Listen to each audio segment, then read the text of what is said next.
نن هم دا ماشوم کوی کې پروت دی والله که دا مور یې نس آرام کوي چغې وباسي لوی الله رب العالمین ته که د چا زوی په هسپتال کې پروت دی دا مور ټوله شپه رونی دغه لوی الله نه موږ سوال کوو چې الله رب العالمین دې دغه ماشوم بچ کړي افغانستان کې زابل یو علاقه د زابل یو وړوکی ماشوم دی دا 9 کالو به یا به د 6 کالو وي هغه کوی ته پرېوتی دی دا ټول علاقه اړم ده خو ماشوم یې ژوندی راوي نیسته او د دنیا ته فلم کړی دی چې پته لګي د چا دعا قبلېږي د اړه د اخلاص او دعا وغواړي چې الله رب العالمین زموږ د بچی ژوندی راوباسي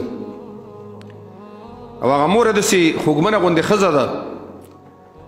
نو د سورت یوسف هغه ایتونه ویلي دي چې څنګه یعقوب علیه السلام سترګې وچې شوې او چغې کړې چې ای یوسفه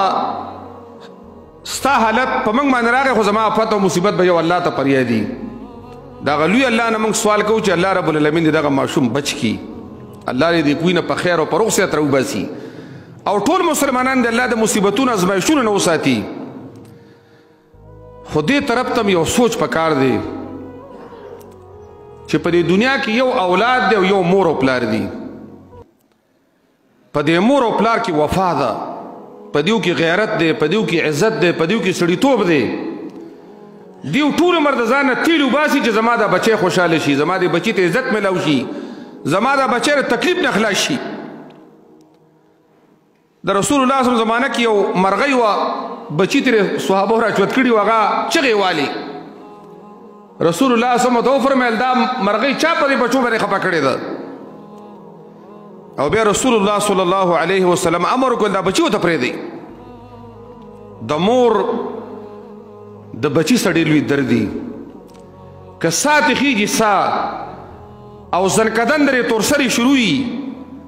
نو هغه هم که چاته وصیت او نصیحت کوي نو د خپلو بچو متعلق کوي چېر دا زوی دی بچی مې دی معذوره دی بیمار دی غریب دی زما د بچو سره ګزاره کوي د مورو چې په کټ کې پرته و په هسپتال کې د لور غمي ورسره د زوی غمي ورسره د بچي غمي ورسره خدا بچي دومره کمسل شو او دومره حیات یې پاسېدله چې په دې سترګو موږ هغه بچي ولیدل چې مور ته کنځل کوي هغه بچي موږ ولیدل چې په مور باندې ګزاره کوي او هغه بچي موږ ولیدل چې ټوله مور شپه ورځ الله ته چغې وباسي چې یا الله دې عذاب نه خلاص کړي نن هم دا ماشوم کوی کې پروت دی والله که دا مور یې نس آرام کوي چغې وباسي لوی الله رب العالمین ته که د چا زوی په هسپتال کې پروت دی دا مور ټوله شپه رونی